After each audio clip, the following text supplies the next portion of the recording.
Vela presentando ya mientras la gente se va conectando. Primero voy a presentar a la doctora Vanessa Arroyo, es compañera de servicio de digestivo del Hospital Son Espasas y ella nos comentará sobre todo relacionado con enfermedad inflamatoria intestinal, con enfermedad de Crohn y con colitis ulcerosa.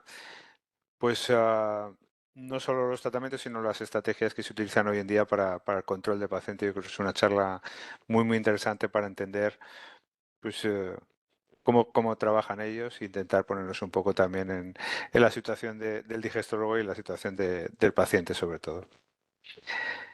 En segundo lugar, hablará la doctora Raquel Latorre, que es compañera y amiga del servicio digestivo de Son Yatcher, y nos hablará de un tema que no queremos abordar solo desde el punto de vista del tratamiento, sino también en cuanto a la prevalencia y su impacto clínico. Es un tema que nos va a venir, si no nos ha venido ya, nos va a venir en breve, que es el tema del hígado graso no alcohólico, que no sé si, bueno, en NAFLD, no sé si la terminología ha vuelto a cambiar, porque esto cambia casi en cada congreso, pero bueno, queríamos enfocarlo no solo desde el punto de vista de tratamiento, que seguro que habrá cosas más o menos en un futuro más o menos cercano, sino también en cuanto a prevalencia y el manejo clínico que hacen hasta ahora desde el servicio de digestivo. Y por último, también compañero y amigo, nos hablará Pere Ventallol del impacto en la calidad de vida de los pacientes que se han curado con los tratamientos con los antivirales de acción directa. Y creo que también es una charla muy interesante porque al final nosotros, sobre todo el grupo FARUPEIP, siempre hemos estado muy volcados en el tema de medir los resultados del tratamiento, ¿no? Aquí ha habido una inversión importante de los sistemas de salud, pero yo creo que también hay que medir pues, todos los problemas que se han evitado curando todos estos pacientes y el impacto que tiene todo ello en la práctica clínica. Pero ya había hecho varias charlas y varios estudios respecto al impacto de los tratamientos de VIH, las infecciones que se evitan, toda la problemática de mortalidad que evitamos, que eso también evidentemente, aunque no se mide habitualmente, es un coste para el sistema. Y yo creo que es una charla realmente muy oportuna en la época que casi estamos en la microeliminación de la hepatitis C. Por tanto, yo creo que son tres charlas muy oportunas. Hoy vamos un poco apurados de tiempo, así que ruego a los ponentes que sean muy estrictos con el tiempo. La idea es esta, hacer 20 máximo 25 minutos por ponente. Y ya os digo que hoy de manera excepcional haremos las preguntas pues justo después de cada charla. Y sin más, bienvenidos evidentemente a todos los ponentes. Gracias por su participación. Y también bienvenidos a todos los que estáis conectados, independientemente del ámbito del que vengáis. Sé que hay compañeros de farmacia hospitalaria, sé que hay compañeros también de la industria farmacéutica. El conocimiento nos sirve a todos y nos hace avanzar a todos y sobre todo nos sirve para mejorar la atención a los pacientes que para eso probablemente nos paguen a todos. Entonces ya os digo, bienvenido a todos, un placer estar con vosotros y sois libres de hacer las preguntas que estiméis oportunas y si no, pues seré yo un poco el que intente liderar este aspecto. Sin más, bienvenida Vanessa, muchas gracias por estar con nosotros aquí y cuando te vaya bien o cuando tengas oportunidad puedes compartir tu ponencia y ya te digo muchas gracias por estar aquí y bienvenida y buenas tardes. Y que no sea, espero que no sea la primera y la última, sino que tengas opción de colaborar con nosotros en otras ocasiones que seguro que quedamos encantados de escucharte. Hola, buenas tardes. No sé si veis bien la pantalla. ¿La he compartido bien? ¿Va todo bien? Perfectamente, Vanessa, Vale, muy perfectamente. bien. Bueno, pues en primer lugar, muchísimas gracias por dejarme participar. Me da mucha penita que no esté Pere, porque bueno, al fin de cuentas es con el compañero que trabajamos, pero bueno, sí que quería un poco comentar cuando vi el título que me enviasteis, la verdad es que dije, madre mía, 20 minutos, porque todos sabemos que, bueno, en inflamatoria han aparecido los tratamientos un poquito con cuentagotas en los últimos años, pero ahora de repente tenemos la suerte de que están apareciendo muchísimas moléculas, con lo cual pues eso hace que cambie un poco, pues obviamente nuestra forma de trabajar. Y yo creo que la novedad más que la estrategia es un poco, bueno, lo comentamos muchas veces, yo no sé si en patología lo desconozco más Raquel, tiene esa sensación, pero vemos como los oncólogos cada vez tienen la medicina de precisión, ¿no? Que comentamos muchas veces. Cada vez parece que nos piden que hagamos un diagnóstico mucho más exacto porque tienen fármacos mucho más precisos para poder tratar a los pacientes o los compañeros que llevan VIH. Y en inflamatoria, pues la verdad es que siempre tenemos la sensación muchas veces de ir colocando parches, ¿no? Y probablemente sea porque es una enfermedad muy compleja, con mucha patología, muchas causas, tiene un componente genético, algo ambiental, y muchas veces nos parece que es muy difícil llegar a poder mantener a un paciente con el mismo tratamiento durante mucho tiempo. Y claro, lo que nos gustaría pues, es poder elegir los fármacos que puedan ser específicos para que nuestro paciente vaya bien. ¿Y cómo lo hacemos hasta ahora? Yo creo que en todos los hospitales más o menos funcionamos igual. Ahora tenemos al paciente en la consulta y nosotros cuando piensas en un paciente con inflamatoria, pues siempre te imaginas un paciente pues joven, un treintañero, un cuarentón.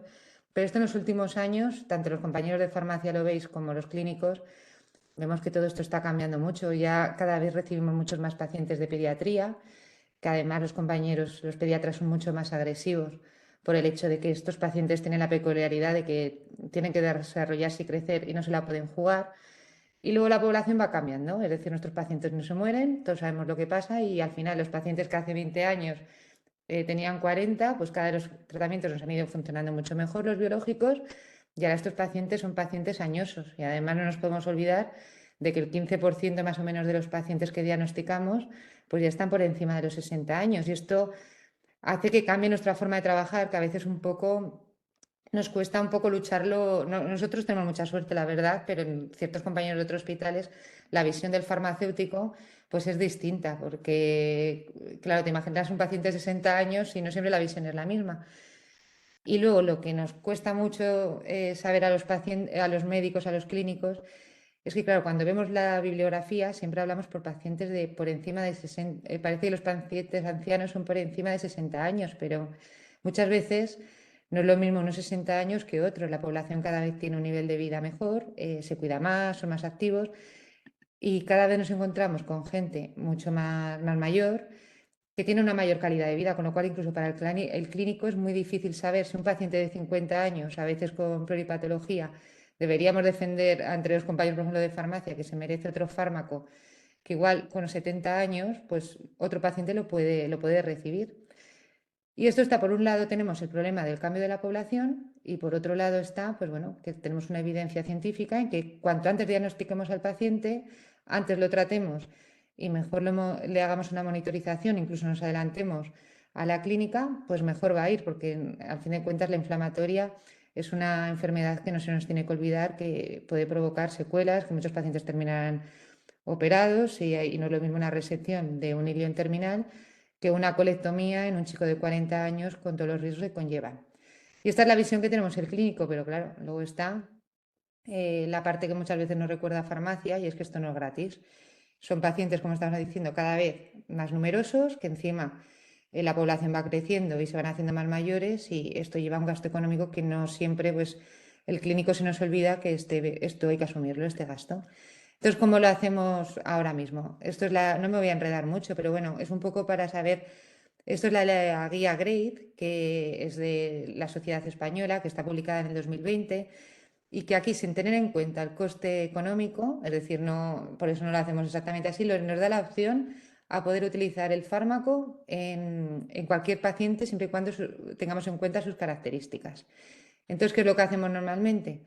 Pues bueno, por un lado, os voy a hacer un resumen más o menos rápido, pero todo tiene sus particularidades. Pero bueno, la cetioprina y el Murel, que es un fármaco que hemos usado durante mucho tiempo y que nos ha parecido un fármaco muy seguro, pues en los últimos años, aunque sea porcentualmente los efectos adversos poco frecuentes, al recibirlo tantísimos pacientes, rara es la unidad que no hemos tenido efectos adversos graves.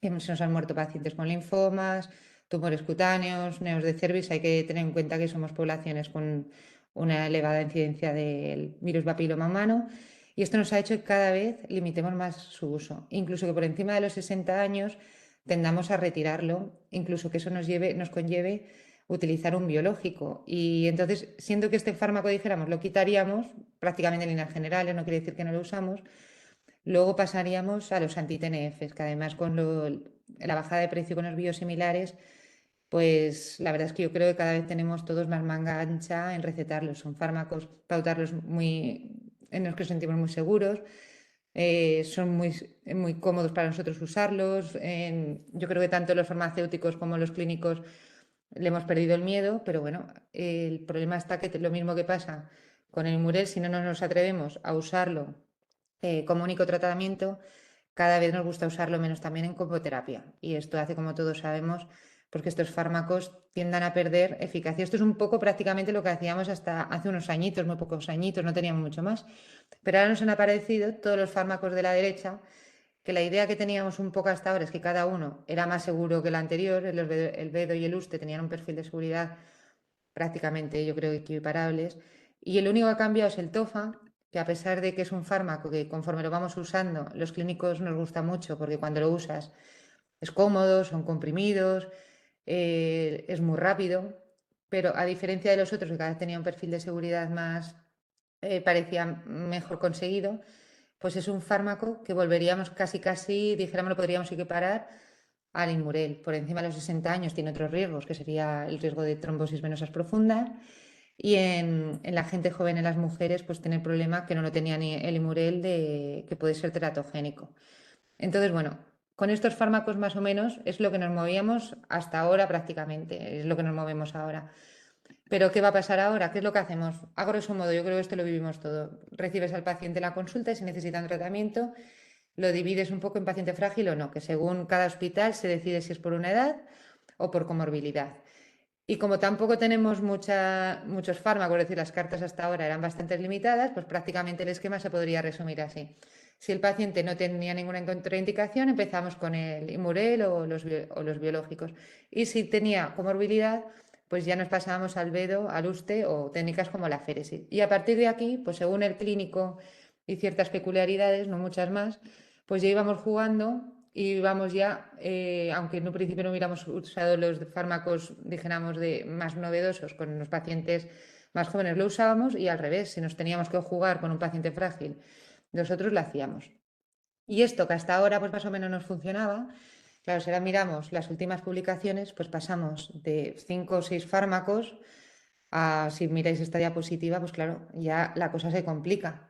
Ya al empezar a usar los fármacos secuencialmente, pues ya no es tan sencillo. Y de hecho, este es el listón de fármacos que ya prácticamente se están aprobando. Entonces, bueno, ¿qué es lo que vamos a atender? Yo creo que el cambio que vamos a hacer en inflamatoria en los próximos años y que habrá que tomar decisiones conjuntas valorando el coste y valorando un poco la eficacia, es si nos podemos seguir permitiendo usando la estrategia ensayo-error, que prácticamente muchas veces es lo que estamos haciendo ahora. Y esto ya se está empezando a reflejar, esto es una publicación en la guía ECO de hace un par de añitos, en que ya pues se empieza a ver que ya no vale el ir probando, es decir, y ya no solamente en el tratamiento, ya en el diagnóstico hay estudios como el estudio RISC que ya empiezan a ver que está hecho en niños o no está hecho, no se ha validado en adultos, pero incluso en pacientes de recién diagnóstico de una enfermedad de Crohn, según qué alteraciones hay a nivel de las biopsias en intestino delgado, ya se ve que se podría llegar a ver qué pacientes van a evolucionar a un patrón estenosante.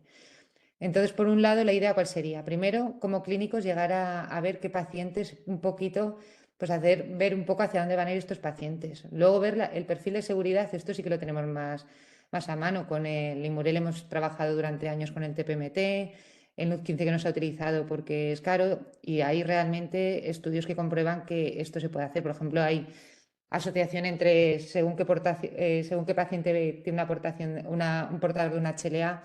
Sabemos que esos pacientes van a desencadenar una nefrotoxicidad, por ejemplo, por mesaracina. Pasa que esto no se hace porque realmente no es coste efectivo. Pero ya esto que por un lado ya sí que lo sabemos que existe y no lo utilizamos por el precio, ya empezamos a ver que sí que empieza a haber marcadores de ver qué pacientes van a ir mejor con los biológicos o con otros. Y esto, ahora que vamos a tener tantas opciones, es muy interesante. Entonces, esto que parece un poco eh, muy teórico, realmente ya hay en sistemas, por ejemplo, en el Reino Unido es donde más más estudios y más publicaciones hay al respecto. También sabemos que es un sistema en el que los clínicos se interesan más por el coste de los fármacos que usan, porque eso repercute en la inversión que hacen cada año en cada unidad. Y aquí ya se están registrando en el Reino Unido, el Profile está reclutando a todos los pacientes recién diagnosticados con un Crohn y están viendo a ver qué pasa con estos pacientes y si son capaces de ver biomarcadores desde el diagnóstico hasta el seguimiento, a ver cómo van esos pacientes y cómo van a ir, con qué fármacos van a ir mejor que con otros. Y ya empieza a haber evidencia de esto, ya empezamos a tener resultados. Esto yo creo que ya lo conocemos más o menos todos los hospitales. Esta es la cohorte PANSS, es realizada en Reino Unido, en el que mientras han intentado ver variantes genéticas, a ver qué pasa porque algunos pacientes hacen, hacen más anticuerpos contra el fármaco que otro, y han encontrado una clara relación con el HLA-DQ a 1,05. Esto no quiere decir que el paciente que sea portador de este haplotipo no pueda recibir un anti-TNF, claro que lo puede recibir. Lo único que nos quiere decir es que este paciente tiene muchas más probabilidades de que no vaya bien con un anti-TNF y nos caiga pronto. Entonces, si se hace, lo que habría que hacer es o bien utilizarlo en comboterapia, con el riesgo que eso conlleva, o hacerlo midiendo niveles de una forma más activa. Y aún así es más probable que caiga, pero esto no es 100% seguro. Pero bueno, es interesante porque es algo que nos puede ayudar en un momento dado a tomar decisiones. Y además es muy interesante porque esto se ha comprobado que es así para los anti-TNF, pero no tiene ninguna relación esta aportación, ese portador genético de este HLA con los nuevos biológicos. Parece que no tiene ninguna relación. Pero no solamente tenemos el HLA. Esto también el TREM1, no sé si esto se utiliza mucho menos por ahora, igual que el HLA se está usando en muchos hospitales. Se está viendo que no solamente hay una base genética. El TREM1 es un receptor que está en las células, sobre todo en monocitos y linfocitos, y hay varias publicaciones en las que ven que tener, dijéramos, pocos receptores en la superficie de los monocitos en los pacientes que tienen una enfermedad de Crohn, parece que van a responder peor a los anti-TNFs también, con lo cual sí que vemos que probablemente en el futuro vaya a haber muchas más herramientas para poder decidir qué fármaco usar o no. Claro, esto lo que más está estudiado es los anti-TNF porque son los fármacos que conocemos mejor. Pero bueno, respecto a los tratamientos nuevos, tipo ustekinumab, que es un fármaco que usamos mucho, pues como es lógico, bloquean interleuquinas y ya se ha visto que en los pacientes que tengan interleuquina 22 elevada, como es lógico, pues el utilizar estos fármacos puedan ser mucho más eficaces. Entonces, bueno, ¿en qué punto estaríamos ahora? Esto es una publicación muy reciente. Claro, esto es un poco las bases que hay. La verdad que ves aquí muchos parámetros y dices, esto es imposible, pero realmente cuando lo estás viendo, la mayoría ya lo conocemos. Es verdad que en cuanto al pronóstico, no utilizamos muchas veces ni el ASCA ni el ANCA, nos basamos más en las características del paciente, en la clínica, pero por ejemplo la calprotectina fecal, que es hace unos años parecía que no iba a servir para mucho y que parecía que era algo que usaban solo los pediatras, realmente se ha convertido en una herramienta para nosotros fundamental en la consulta.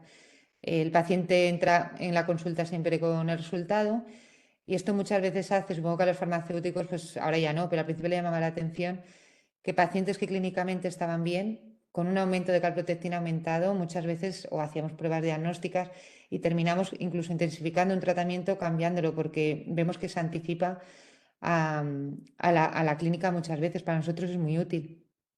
En cuanto si viéramos al siguiente recuadro aquí, esto no lo usamos prácticamente porque realmente si la cetoprina se está usando cada vez menos, tiene poco sentido insistir en parámetros que nos vayan a decir si un fármaco es más seguro que no vamos a usar. Y si lo usamos, sabemos usarlo con un control estricto al principio y nos sentimos muy seguros.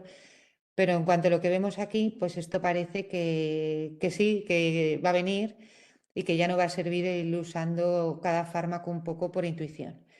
Entonces, en hospitales yo no sé lo que estáis haciendo en Son Yatser, pero bueno, esto es un poco lo que nos gustaría hacer en general, que es inasumible ahora mismo, es decir, desde que recibes al paciente en la consulta, empezar a hacer parámetros para diagnosticarlo, estratificarlo según riesgo de fármacos, qué fármacos usar, pero sí que estamos empezando a hacer el HLA-DQ, que yo creo que esto es se va a ir extendiendo. En Cataluña lo usan prácticamente a nivel general y nosotros no lo usábamos, pero la verdad que ahora estamos participando en el Polar, el proyecto está financiado por Janssen.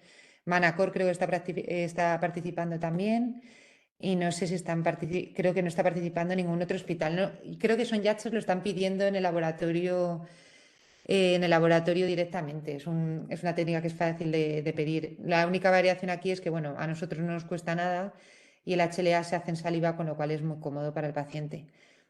Entonces, bueno, como resumen un poco de qué va a pasar con las nuevas estrategias, tanto en Crohn como en la colitis, pues yo creo que realmente el mensaje que yo os quería dar y que yo creo que tendremos que sentarnos en el futuro con los farmacéuticos, ir viendo un poco cómo trabajamos, es que ya no nos va a valer, cuando ha habido tres, cuatro opciones, hemos ido pudiendo jugar con una, otra y otra, pero ahora esto va a ir cambiando y hay veces que nos basamos solamente en el coste del fármaco a corto plazo. El clínico tenemos la visión un poco de que el paciente, pues una vez que lo tienes en tu consulta, pues es un paciente para toda la vida, que el equivocarte en un fármaco muchas veces son, que dices, bueno, 12 semanas, pero 12 semanas, yo se lo digo a los residentes muchas veces, pensar lo que habéis hecho en los últimos 3 meses.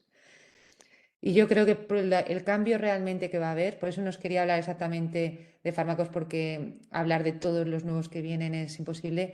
Probablemente vamos a ver un cambio en unos años en que ya nos vamos a sentar, vamos a pedir parámetros, vamos a pedir igual estudios genéticos y vamos a decidir un poco en función de la característica de cada paciente. Lo que pasa es que, claro, yo como clínica pues no sé exactamente si el precio que podrá conllevar esto. Seguramente los compañeros de farmacia tendréis una visión distinta. Pero bueno, espero no haberos aturullado mucho con la sesión y, y me gustaría saber un poco la visión que tenéis al respecto, los farmacéuticos. Así que muchas gracias. Sí, muchas gracias, Vanessa. Lo bueno y encima breve, pues 2 veces bueno. No, simplemente no, nosotros, yo te quería comentar, no nos focalizamos solo en el precio, no, yo creo que nos debemos focalizar todos en los resultados. Un paciente controlado, evidentemente, es eficiente para el sistema y uno controlado no. Nosotros no miramos tanto el precio del fármaco, sino el interés nuestro de hace mucho tiempo es que los pacientes estén controlados, evidentemente, a mejor por coste para el sistema. Pero lo primero, ante todo, es que el paciente esté bien controlado. En concreto, en mi caso, por ejemplo, con la enfermedad inflamatoria intestinal, comparado con otras patologías que nosotros, digamos, podemos llevar, nos tiene un poco desconcertados, porque tú lo has comentado muy bien. A veces las pruebas de imagen, la bioquímica y la clínica no tienen nada que ver y no confluyen. Y para nosotros es un poco desconcertante porque no nos pasa en otras patologías, ¿no? Y entonces nos cuesta muchas veces entender ciertas decisiones, pero cuando se tratan en comité o se consensúan, pues yo creo que podemos llegar a un entendimiento, ¿no? El tema de la edad, pues yo soy muy joven todavía, pero paciente anciano mayor de 60 no puedo estar más en desacuerdo. Ni siquiera los llamaría mayores. No, sí que tienes razón que yo estoy más de acuerdo con el tema fragilidad, porque sí que es verdad, y en otras patologías nos pasan, que hay pacientes de 45 años que tú los ves fragilísimos y luego tú los ves también en el día a día, hay personas de 80 años, 85 hasta 90, si me apuras, que da gusto verlos. Y de hecho nosotros hemos tratado pacientes con hepatitis C con más de 85 años y es verdad que hay pacientes que da gusto verlos y que les provees una calidad de vida pues a medio plazo al menos bastante razonable. Ah, en cuanto a la manera de enfocar o de las estrategias, pues la verdad es que yo creo que sí que la tendencia y donde debemos ir es al tema de biomarcadores. Y yo no sé si hay algún estudio respecto al HLA de QA1 que se ha visto que es coste efectivo, no lo sé, esto habría que hacerlo en cada ámbito porque los fármacos no cuestan igual en todos los entornos. Pero sí me gustaría ver a lo mejor algún trabajo donde se demuestre que con ciertos fármacos el hecho de utilizar el de QA1 pues aumente o incluso de manera importante la estrategia. Hombre, realmente sí que ha habido, incluso ahora en el Nacional ha habido varios pósters, pero sí que está empezando a haber bases.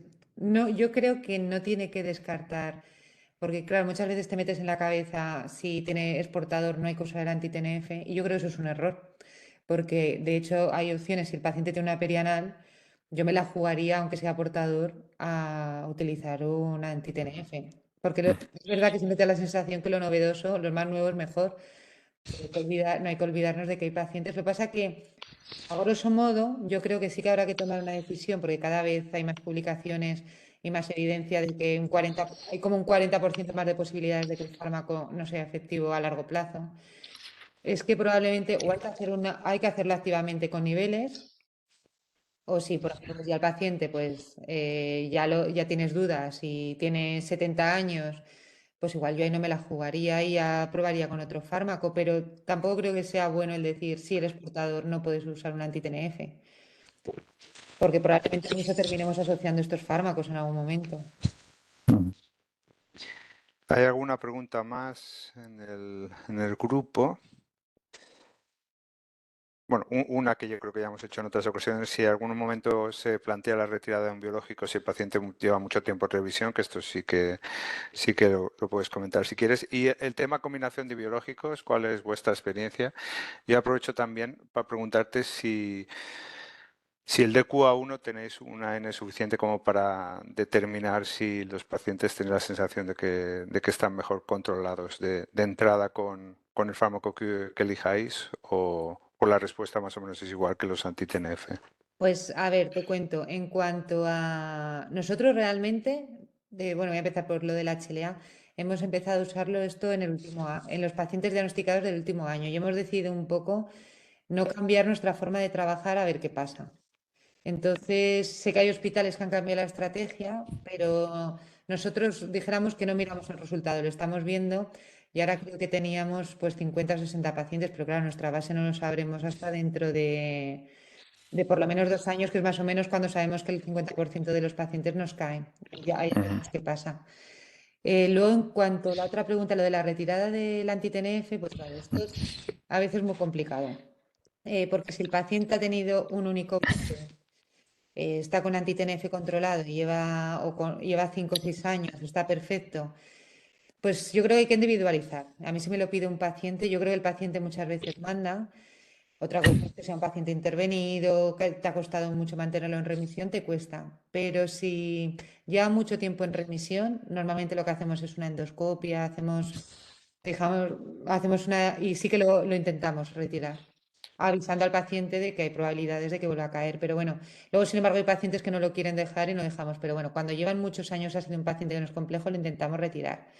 Y en cuanto a la asociación de fármacos, pues creo que hay un par con Bedoyuste en la unidad y creo que tenemos uno con un anti-TNF por una perianal que se había asociado, ahora no recuerdo, lo hablo un poco de memoria, a un Bedo o un Uste, pero sí que nos da la sensación de que en otras unidades que le hemos comentado, cada vez la tendencia es a combinar los fármacos. La verdad que no da la sensación de que está habiendo problemas. Al fin de cuentas bloquean vías de inflamatorias distintas. Yo creo que esa es la base de la tendencia probablemente, como los reumatólogos, yo creo, al final. Ujú. Voy a ver si hay alguna respuesta más añadida. No, no tenemos ninguna más. Como sé que te urge que te urge terminar pronto, Vanessa, te doy las gracias. Espero que podamos verte en breve en otros foros o en el hospital, no son espasas. Y nada, muchas gracias por tu participación y nos vemos pronto. Venga, hasta luego, Un gracias. abrazo. Muy bien, a continuación será la doctora Raquel Latorre, compañera del Hospital Son Yatcher, la que nos va a comentar su ponencia. La doctora Latorre nos hablará del NAFLD, hígado graso no alcohólico, sobre la prevalencia, el impacto clínico y los tratamientos que tenemos disponibles actualmente y y un poco de pinceladas de lo que nos puede venir en el futuro. Y os digo que antes o después nos va a llegar. Y la idea es irnos preparando y a preparar una charla pues, que podamos entender todos. Y la idea es que podamos disfrutar y aprender de lo que nos cuente y hacer las preguntas que estiméis oportunos, evidentemente. Raquel, no sé si se te escucha o tienes que conectar el audio. Hola, buenas, ¿se me escucha? Ah, muchas gracias, Raquel. Pues bienvenida y cuando quieras puedes comenzar. Bueno, pues yo me sumo a los agradecimientos de la doctora Arroyo, a la organización por contar conmigo en esta reunión. Y bueno, quería dar también la enhorabuena a Vanessa, que ha hecho una presentación maravillosa. He quedado abrumada con los avances terapéuticos en inflamatoria en los últimos años. Nada que ver a cuando yo estaba en la residencia. Y bueno, mi charla es completamente distinta. En el campo de la hepatología sí que ha habido avances, sobre todo en el campo de la hepatitis C, como todos sabéis, y bueno, muchos avances también a nivel de tratamiento sistémico del hepatocarcinoma, pero mi charla no tiene nada que ver con todo esto, entonces no tenemos todavía tratamientos farmacológicos que hayan superado ensayos clínicos fase 3, así que es mucho más general, como ha comentado Joaquín, ¿vale? Entonces, a ver si consigo pasar de diapositiva. No lo consigo. Creo que he compartido lo que no tocaba. Disculpar, ¿eh? Ahora, vale. Bueno, como sabéis, el hígado graso no alcohólico se define como un acúmulo excesivo de grasa a nivel hepático siempre que hayamos descartado otras causas de enfermedad hepática y un consumo significativo de alcohol. Es una enfermedad que está en los últimos años en auge, sobre todo a raíz de que la mayoría de los pacientes con hepatitis C se han curado con los nuevos antivirales de acción directa y entonces está aumentando mucho la prevalencia de esta enfermedad. Como ha comentado también Joaquín al comienzo de la presentación, es una enfermedad que tiene múltiples nombres. Los más conocidos son el hígado graso no alcohólico, NAFLD, que es el acrónimo en inglés de la enfermedad hepática por depósito de grasa no alcohólico, pero hay otros nombres como NAS, que es una fase un poco más avanzada de la enfermedad. NAFLD abarca el espectro completo de la enfermedad, mientras que el NAS implica ya que haya inflamación y cierto grado de fibrosis. Y en los últimos años también se está intentando cambiar un poco la nomenclatura para retirar la palabra alcohólico del nombre de la enfermedad, que siempre estigmatiza un poco a los pacientes. Por eso se está intentando incluir el nombre de MAFLD, que sería el acrónimo en inglés de enfermedad por hígado graso asociado a disfunción metabólica. Y el acrónimo en nuestro país sería EMET, que es esteatosis hepática metabólica. Bueno, todo es un lío de nombres. Yo a lo largo de la presentación hablaré de hígado graso o NAFLD, porque es la costumbre, la verdad. Pero bueno, internacionalmente no hay nada claramente aceptado. De hecho, en este año han salido las guías americanas y siguen hablando de NAFLD y de NAS. Desde el punto de vista de la epidemiología, actualmente es la causa más frecuente de enfermedad hepática en los países occidentales. A nivel mundial, el 25% de la población general tiene hígado graso no alcohólico. Obviamente, en determinados grupos poblacionales con factores de riesgo metabólico, esta prevalencia aumenta. De hecho, en obesos que tienen indicación de cirugía bariátrica, pues hasta el 90%, y en diabéticos hasta un 75%. Sin embargo, también hay pacientes con normopeso que tienen hígado graso. Estas tasas pueden llegar a ser hasta del 20%. Y hay una creciente preocupación, ya que en niños y adolescentes también hay prevalencias relativamente altas, del torno al 7% o 35% si hay obesidad. Este es un mapa mundial de las prevalencias en el año 2016. El continente, bueno, la zona con más prevalencia es Oriente Medio, con un 32%. Posteriormente sur de América con un 30%, en Europa estamos en un 24%, y el continente con menos prevalencia es África con un 13%. En el último congreso de este año del Nacional, celebrado en marzo, expertos en la materia sí que hablaban de que con la práctica clínica y con la inclusión de pacientes en ensayos clínicos se estaban dando cuenta de que hay una importante heterogeneidad en los fenotipos de pacientes e intentaban también definir grupos distintos para que a la hora de incluir pacientes en los ensayos clínicos a lo mejor sería importante tener en cuenta para obtener resultados positivos, ¿vale? De hecho, hay pacientes obesos que pueden tener o no síndrome metabólico y todos sus componentes. También hay pacientes con normopeso, también hay pacientes que tienen componente metabólico asociado con relativa frecuencia al consumo de alcohol, y luego hay un grupo de pacientes distinto, que son los pacientes con enfermedades crónicas inmunomediadas, sobre todo la psoriasis, la hidrosadenitis supurativa y la enfermedad inflamatoria intestinal. Respecto a la fisiopatología, existe una complejísima interacción entre factores genéticos y ambientales. Cuando existe unos malos hábitos de vida, con vida sedentaria y una dieta inadecuada, se tiende a acumular grasa a nivel hepático y esto puede progresar a inflamación en diferentes grados de fibrosis hasta llegar a la cirrosis. Además, existen factores genéticos, polimorfismos de genes que son amplificadores de la enfermedad y pueden hacer que la progresión sea más rápida en algunos pacientes. Los más conocidos son los dos primeros. Tanto los factores genéticos como los factores ambientales pueden con el tiempo producir modificaciones en la microbiota intestinal, y esto puede favorecer la absorción a través de la circulación portal de sustancias tóxicas que favorezcan el acúmulo de grasa tóxica a nivel hepático y la progresión a inflamación y fibrosis. Y existen otros muchos mecanismos heterogéneos, fisiopatológicos, que van a dar lugar a diferentes tipos de pacientes, ¿vale? Respecto al impacto clínico, bueno, la mayoría de los pacientes van a estar asintomáticos o van a contar síntomas tan específicos como el astenia.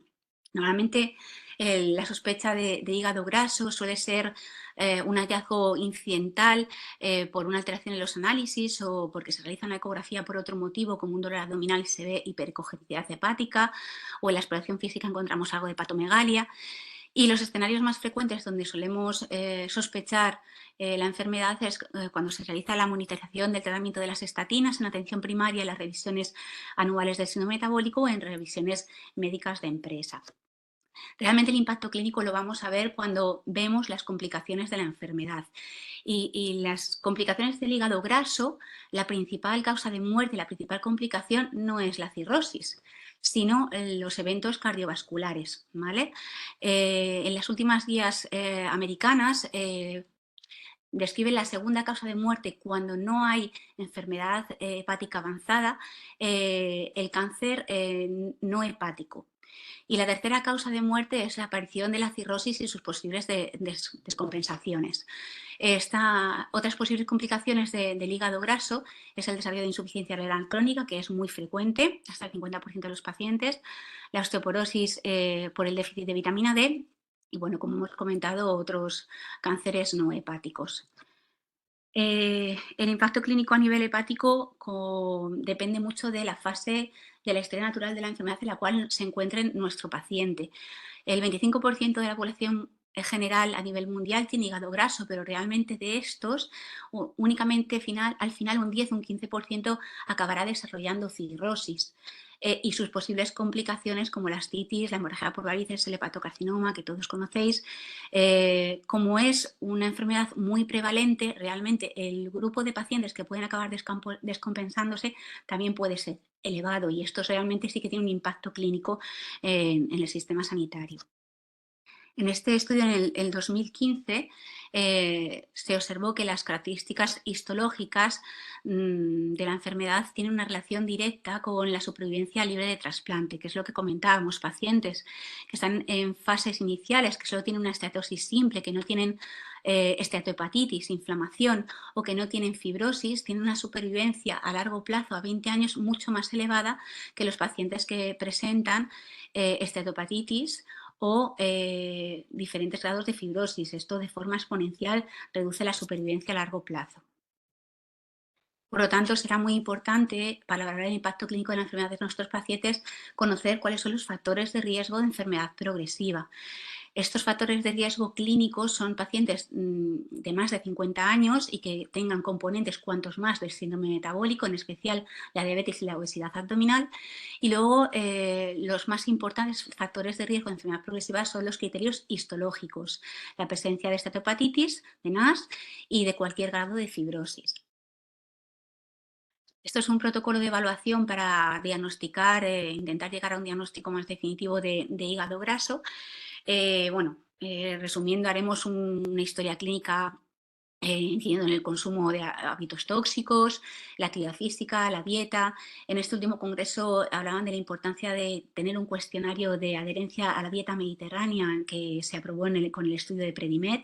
También comentar con el paciente posibles fármacos que estén tomando que estén asociados a toxicidad hepática en forma de grasa, realizar una exploración física con parámetros antropométricos, valorar factores de riesgo metabólicos personales y familiares, eventos cardiovasculares precoces, un análisis muy completo con perfil hepático, renal, glucémico y lipídico, descartar hepatitis víricas y si el paciente no tiene nunca hecho una ecografía, realizarla o también si la que tenga es más antigua, más de 3 o 5 años.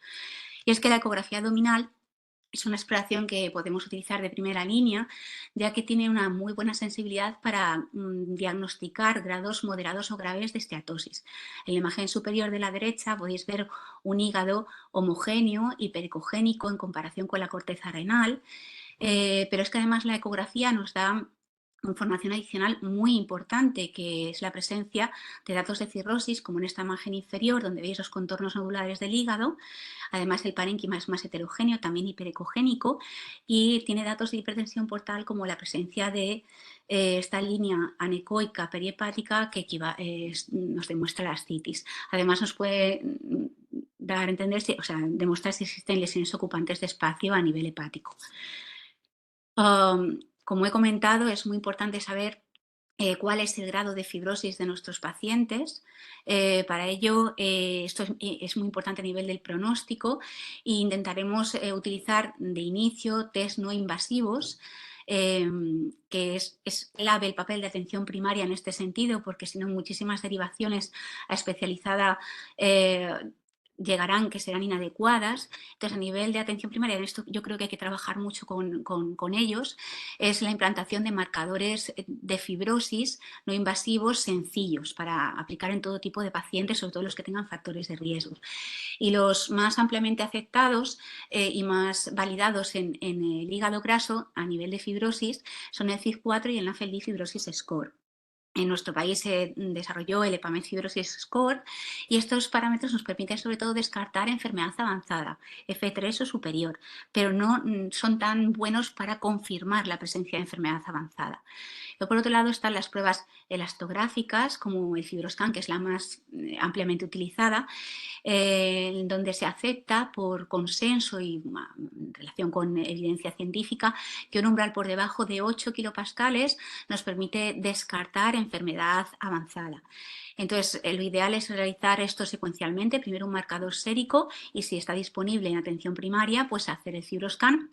Y si no está disponible y nos sale un FIB4 intermedio o elevado, pues derivar a especializada y en especializada haremos, pues si disponemos del ILF o podremos hacer esto como segunda prueba o si no lo disponemos y tenemos FibroScan a mano, pues haremos un FibroScan. El resto de pruebas se utilizan más en centros donde se hace más investigación y bueno, no son habitualmente utilizadas en la práctica clínica. Sin embargo, en algunos pacientes sí que finalmente tenemos que realizar una biopsia hepática, que a día de hoy sigue siendo el gold estándar para el diagnóstico de la enfermedad, a pesar de las importantes limitaciones que tiene, tanto que es una prueba invasiva que a muchos pacientes no les hace ninguna gracia realizarse porque no se sienten enfermos y algunas complicaciones a veces ocurren, aunque es verdad que son poco frecuentes.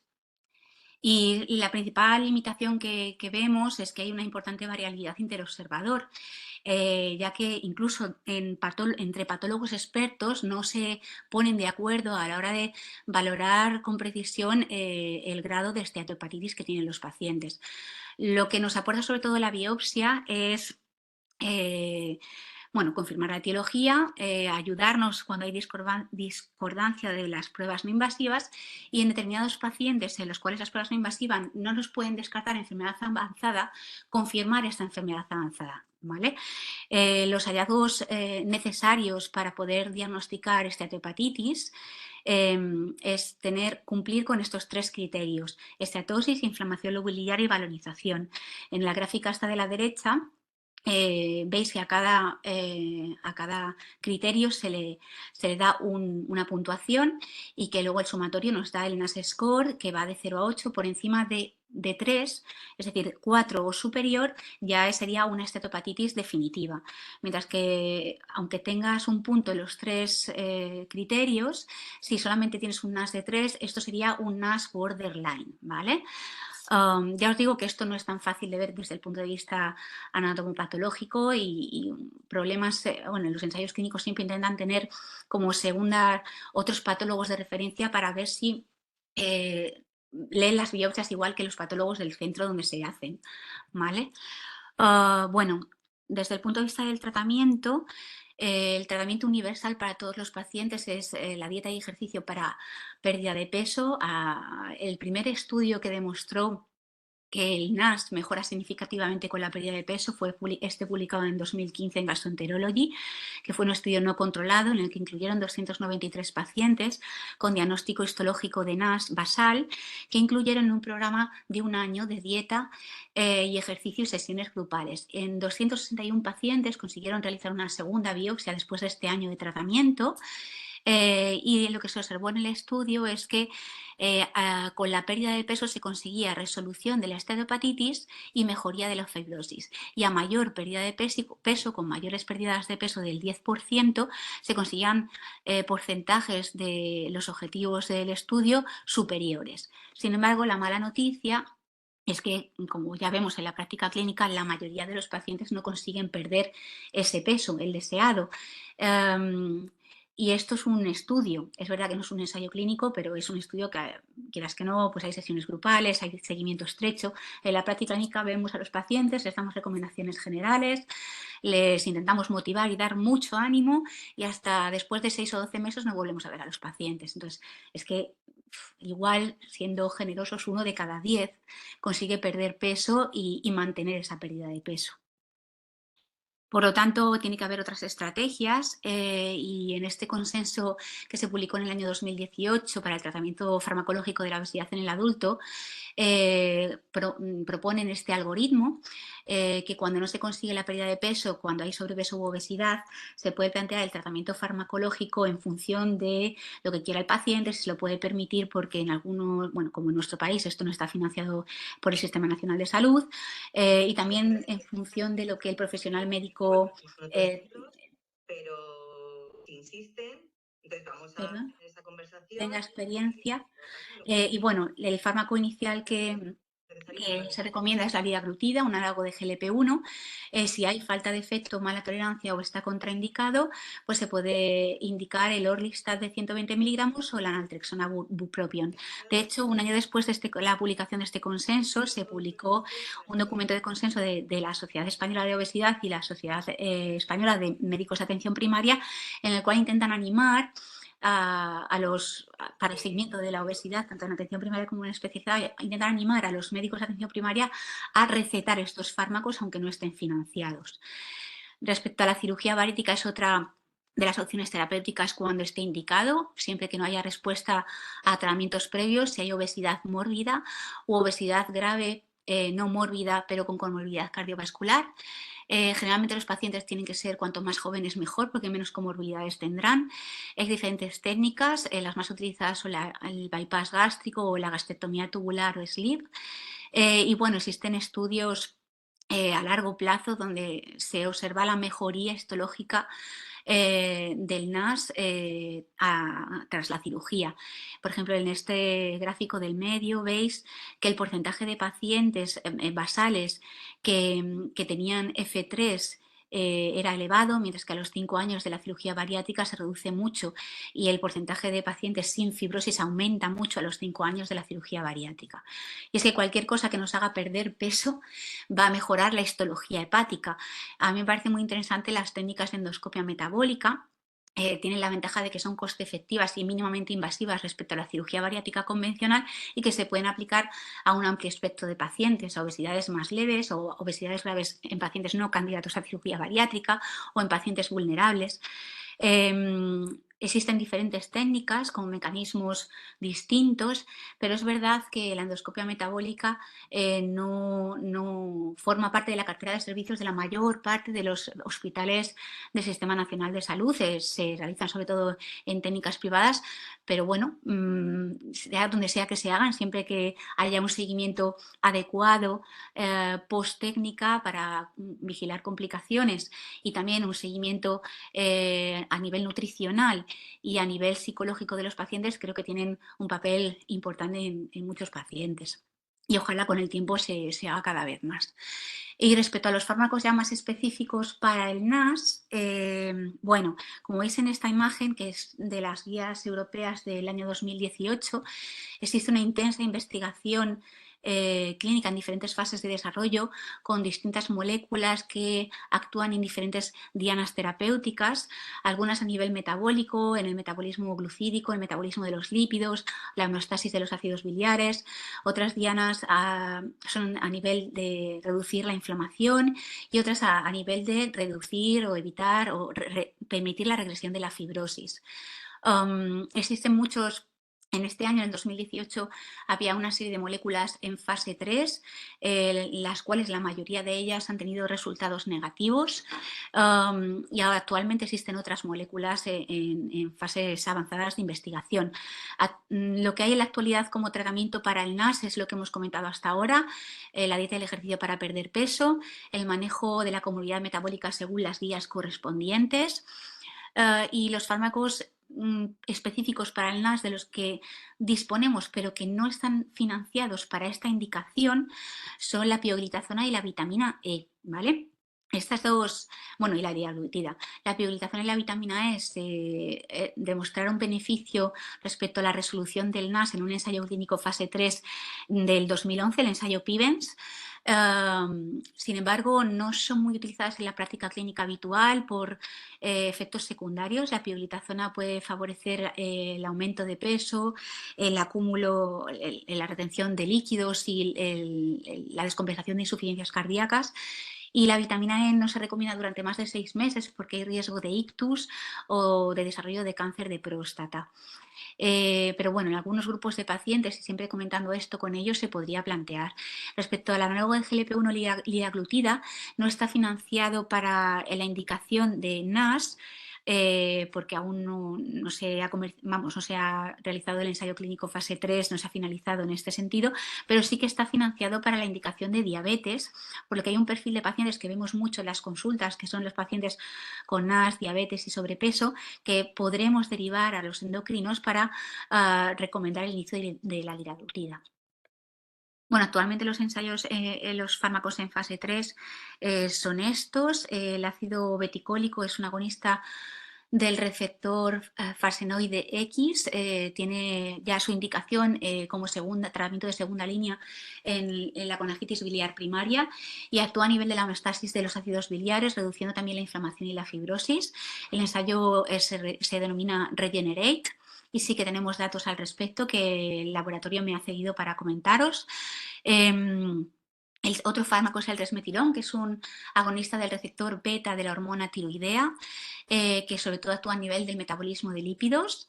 La semaglutida es un análogo de GLP-1, que tiene efecto en metabolismo lipídico, reducción del apetito y estrés oxidativo. Y el lanifibranor es un agonista pan-PPAR que tiene un efecto en varios órganos respecto al metabolismo de los lípidos y los glúcidos. Bueno, la verdad es que desconozco cómo van los ensayos clínicos en este sentido. Lo único que sí que tengo información es del Regenerate, porque al ser el mismo fármaco que utilizamos para colangitis biliar primaria, bueno, los comerciales y la gente del departamento son majísimos y sí que nos tienen muy al día cuando les preguntamos por cosas del NAS, ¿vale? Entonces, este ensayo clínico es un ensayo multicéntrico, randomizado, doble ciego y controlado con placebo, que... un segundín. Uy. Que bueno, incluye 3 grupos de tratamiento. El grupo de tratamiento de placebo, el de Ocaliva 10 miligramos y el de Ocaliva 25 miligramos. todos los grupos de tratamiento se les aconsejaba hacer modificaciones del estilo de vida en referencia a la dieta y el ejercicio, y todos los pacientes tenían biopsias basales y otra biopsia a los 18 meses de seguimiento, porque es el momento en el que se decidió realizar un análisis intermedio para valorar endpoints primarios que podrían ser variables subrogadas de eventos clínicos más definitivos. Entonces, estos son los resultados que tenemos, que fueron publicados en la revista Lancet a finales del 2019 y que incluyen más de 750 pacientes, y los endpoints primarios que se utilizaron fueron la mejoría de la fibrosis de más de un estadio sin empeoramiento del NAS, o bien la resolución del NAS sin empeoramiento de la fibrosis. Bueno, el estudio tiene resultados positivos, por eso sigue en marcha y finalizará cuando al menos existan 290 eventos clínicos en los grupos de tratamientos. Eventos clínicos me refiero más potentes de peso, de supervivencia, de descompensaciones, de cirrosis, ¿vale? Pero estas son variables subrogadas que se aceptan de forma muy razonable para realizar este análisis intermedio. Perdona, que es que no consigo ahora pasar a la diapositiva. A ver. Vale, estos son los criterios de inclusión. Tener una biopsia basal que confirme NAS con fibrosis 2 o 3 o fibrosis AD1 con factores de riesgo metabólico asociados, tener un NAS score en la biopsia basal de 4 o superior, es decir, un NAS definitivo, y que el paciente sea mayor de edad. Y luego los criterios de exclusión, pues otra etiología de enfermedad hepática, cirrosis, trombopenia, bilirrubinas elevadas, transaminasas muy altas, diabetes muy descontrolada o un consumo significativo de alcohol. Estas son las características basales de los pacientes, que los 3 grupos de tratamiento están muy balanceados, la randomización es muy correcta y veis que hay F1 similares, F2 y F3, que los F3 en torno al 53% en los 3 grupos de tratamiento. Respecto a las variables resultado de eficacia, el endpoint primario de mejoría de la fibrosis en empeoramiento del NAS, como podéis observar en el análisis original y el análisis que se realizó con un segundo patólogo para revisar las biopsias iniciales, se observó que en el grupo de OCA 25 miligramos existía una mejoría de la fibrosis en empeoramiento del NAS significativamente superior que el grupo placebo. Sin embargo, el otro endpoint primario, la resolución del NAS sin empeoramiento de la fibrosis, no alcanzó diferencias significativamente significativas en los 3 grupos de tratamiento. Respecto a los resultados de seguridad, no se observaron diferencias de los grupos de tratamiento respecto a efectos adversos emergentes o graves. El efecto adverso más importante fue la presencia de prurito, como ya conocemos manejando el fármaco con la colangitis biliar primaria. Fue la causa más frecuente para discontinuar el tratamiento, aunque no ocurrió con mucha frecuencia y siempre fue por protocolo del ensayo clínico. Y efectos severos relacionados con la vesícula biliar ocurrieron en menos de un 3% de los pacientes y estaban relacionados con el mecanismo de acción del fármaco.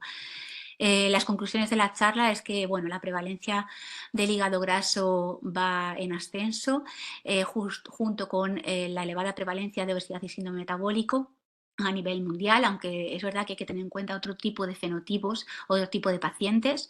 El hígado graso es causa de cirrosis, descompensación y hepatocarcinoma. Es muy importante valorar el riesgo cardiovascular porque es el mayor impacto clínico de la enfermedad del hígado graso son los eventos cardiovasculares. Entonces tenemos que tener estrategias en nuestra consulta para intentar valorar este riesgo, sino internistas que estén especialmente interesados en esto para derivar a los pacientes. Tiene que ser un manejo multidisciplinar. Es importante a nivel del hepatólogo descartar la fibrosis avanzada, ya que es lo que más impacta en el pronóstico del paciente a nivel hepático. Y bueno, el tratamiento universal es la pérdida de peso con cambio en el estilo de vida. En algunos pacientes utilizaremos fármacos de los que tenemos a nuestra disposición y si está indicado pues la cirugía bariátrica o a nivel de atención privada la endoscopia metabólica, y existen en un futuro próximo fármacos muy prometedores. Muchas gracias por su atención. Muchas gracias, Raquel. Es justo la charla que todos queríamos que hicieras. Ha sido una visión amplia y clara, que era lo que precisamente necesitábamos. No sé si hay alguna pregunta en el chat. Yo sí quería comentar varios aspectos de la charla. Sí que bueno, sabemos y llama la atención que hay un potencial número de pacientes que es una barbaridad, casi es una pandemia del siglo XX, el tema de la podríamos llamarlo enfermedad metabólica. Y justamente esta mañana me ha llegado una especie de encuesta que hablaba de quién debería de recetar ejercicio físico a los pacientes y daban varias posibilidades digo, me falta un ítem que es todos por sistema, quiero decir, caminar 30 minutos al día, yo creo que debería estar al alcance de prácticamente todo el mundo y luego intentar hacer una dieta lo más sana posible. En este caso yo creo que el papel de la primaria debería ser fundamental. Y, y me llama la atención el tema también de la endoscopia metabólica, porque quiero decir, fármacos a corto plazo que nos vayan a resolver el problema de manera importante, pues todavía hay cosas por demostrar, hay avances, pero hay cosas por demostrar. Y quizás al sistema sanitario le interesaría más pues incluir en la cartera de servicio la endoscopia metabólica, aparte de los fármacos de los que podamos disponer. Pero bueno, no sé si hay algún, tú crees, claro, dado el potencial de pacientes que puede haber, no sé si hay algún un paciente en concreto que lo consideras tú de mayor riesgo y es en lo que deberíamos de poner en el foco primero. Digamos, si mañana tuvieras disponible un fármaco que pudiera solucionar más o menos a medio plazo el problema, ¿cuál sería el paciente que tú piensas o que tienes en mente o que ves en la consulta que serían los candidatos de primera mano a entrar si tuvieras la suerte o la desgracia de poder elegir? O Bueno, los que ves que probablemente puedan, digamos, evolucionar de manera más rápida hacia un evento, sí, digamos, nocivo.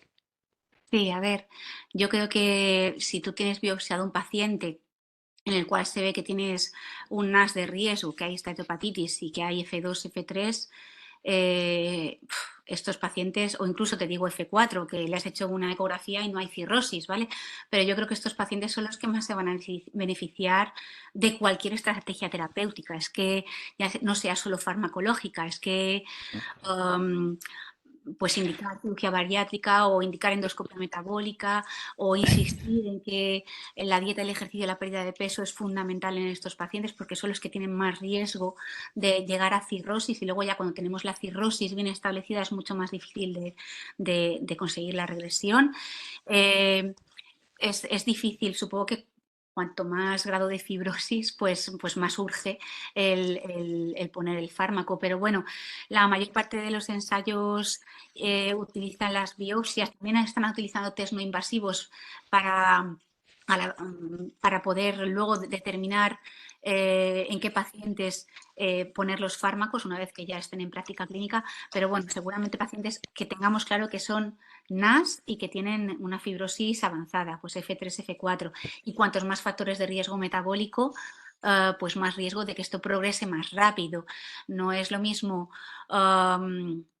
pues es el mismo paciente NAS F3 que sorprendentemente no sea diabético, ni hipertenso, ni nada, a que probablemente este progrese más lentamente que un diabético regular controlado, que ya tiene fármacos, que es hipertenso y ya tiene sus fármacos.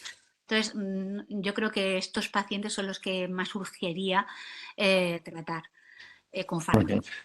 Y los pacientes son conscientes? Quiero decir, a lo mejor que tienen ASF3 sin otras comorbilidades, ¿son capaces de entenderte cuando les explicas el problema o les cuesta? Quiero decir, paciente que no tiene ningún síntoma y que simplemente aparece pues este diagnóstico de repente, ¿son conscientes del problema A ver, o realmente? mi impresión es que los pacientes que tienen síndrome metabólico establecido, como están muy acostumbrados a y a su médico de atención primaria o al especialista, el endocrino, el cardiólogo, les da un poco más igual lo del hígado graso. Esa es mi impresión, ¿eh?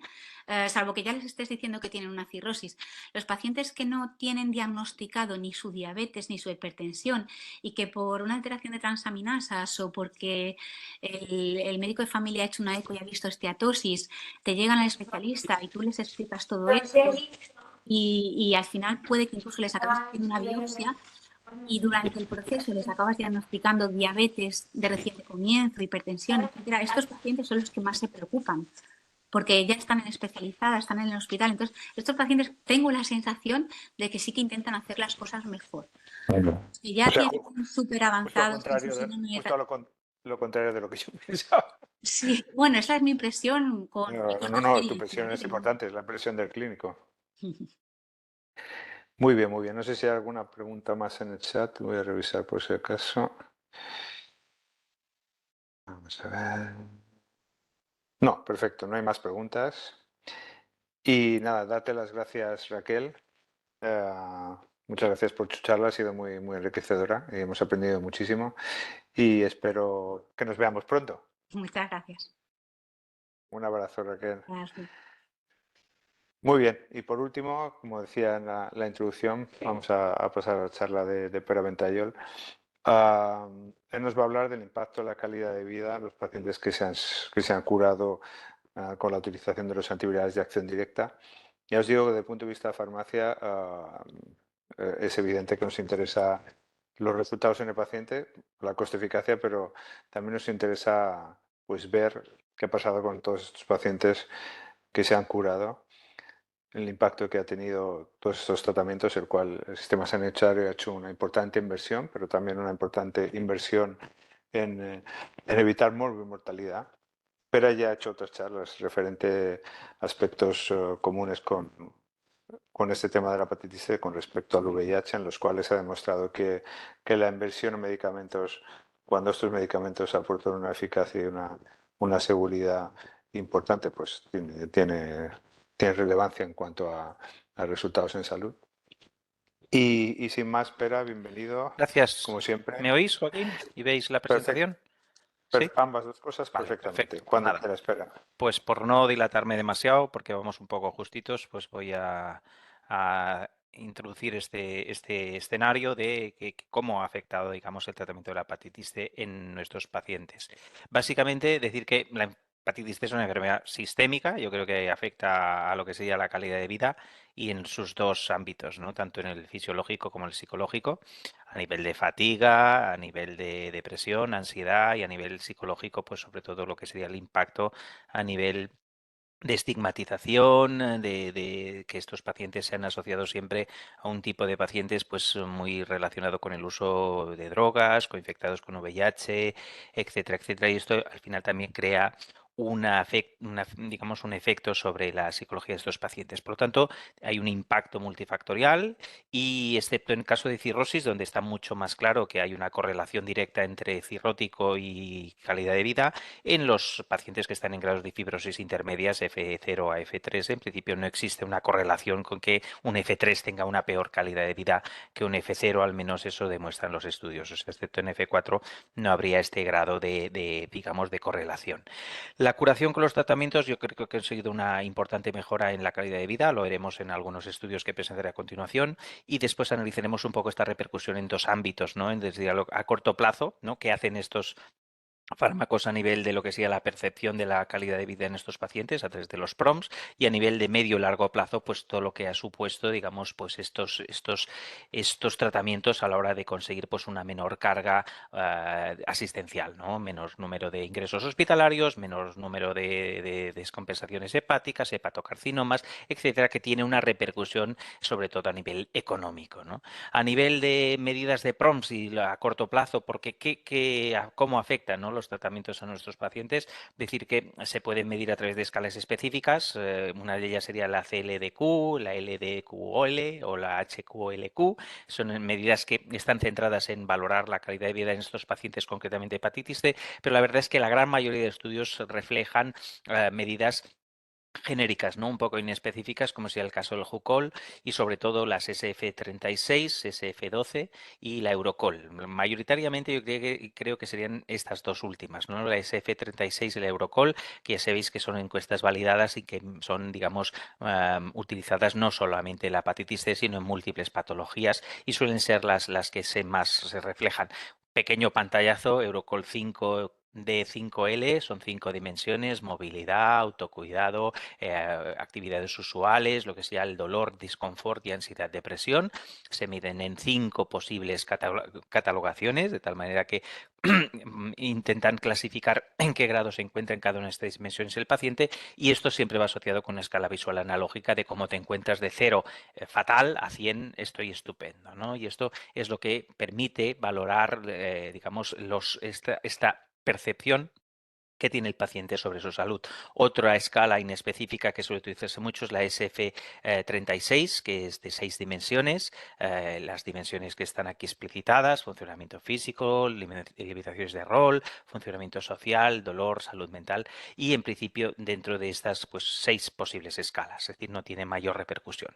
Yo creo que simplemente es decir que venimos de un complejo manejo del paciente, ¿no? En cuanto al paciente inicialmente, pues evidentemente tenía mucha comorbilidad, había mucha visita médica, tenía que tener un seguimiento analítico muy constante y había evidentemente unas terapias de soporte cuando se presentaban estos efectos secundarios, bien por depresión, bien por anemia, bien por neutropenia, y hemos pasado a una situación, digamos, en las que pues evidentemente ha mejorado bastante toda esta parafernalia, digamos, que teníamos desde el manejo del paciente, con lo que es obvio que esto ha repercutido un poco en la calidad de vida, ¿no?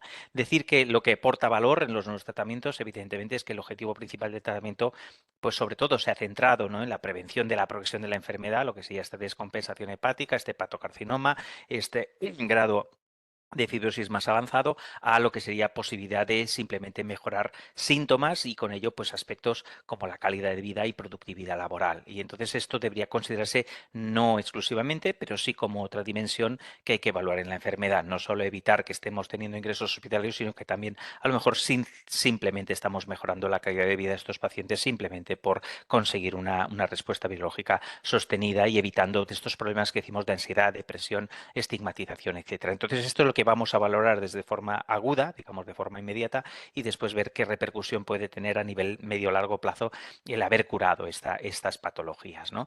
Yo creo que, fijaros, simplemente esto es una publicación en la que simplemente por tener hepatitis C, está hecho en Francia, en un estudio, está realizado en 505 pacientes que tienen hepatitis C, que se les invitó a participar en una valoración a través de esta encuesta, la Eurocol, de 5 dimensiones, 5 niveles, en las que lo que se valoraba de alguna manera o se acaba concluyendo es que efectivamente el simple hecho de tener hepatitis C genera una peor calidad de vida, es decir, al margen de que tengan o no tratamiento. Estos pacientes, por tener hepatitis C, tienen una peor calidad de vida, y un poco las conclusiones de este estudio realizado de estos 505 pacientes es que sobre todo lo que afecta a la calidad de vida de estos pacientes no es tanto la hepatitis C por sí misma, sino las comorbilidades asociadas y el hecho de estar preocupados por la progresión, ¿no? Es decir, el hecho de, al tener una hepatitis C, pues considera que es una enfermedad grave que puede desencadenar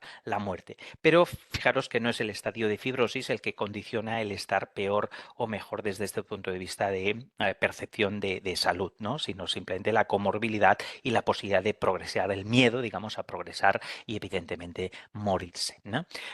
Otros aspectos, digamos, que tienen que ver con análisis a lo mejor sistémicos o sistemáticos, mejor dicho, de qué es lo que afecta, digamos, la hepatitis C a la calidad de vida, pues está referido en esta publicación. Es una publicación canadiense que está indicando que aquellos pacientes que están viviendo con la hepatitis C, que reciben tratamientos y consiguen una respuesta biológica sostenida, tienen una mejor calidad de vida. Entonces aquí ya estamos relacionando que el recibir tratamiento va a mejorar esta situación de pérdida de calidad de vida que tienen estos pacientes, y hace un poco mención a que los distintos tratamientos que se han venido utilizando, que incorporaban interferón y ribavirina, efectivamente perjudicaban la calidad de vida, al menos durante que se recibía este tratamiento. Esto está manifestado en este estudio estudio muy referenciado de Yunusi, es un hepatology en el que simplemente lo que quiero que veáis aquí es que en distintas escalas, la SF36, la FACIT, que tiene que ver, digamos, con la fatiga,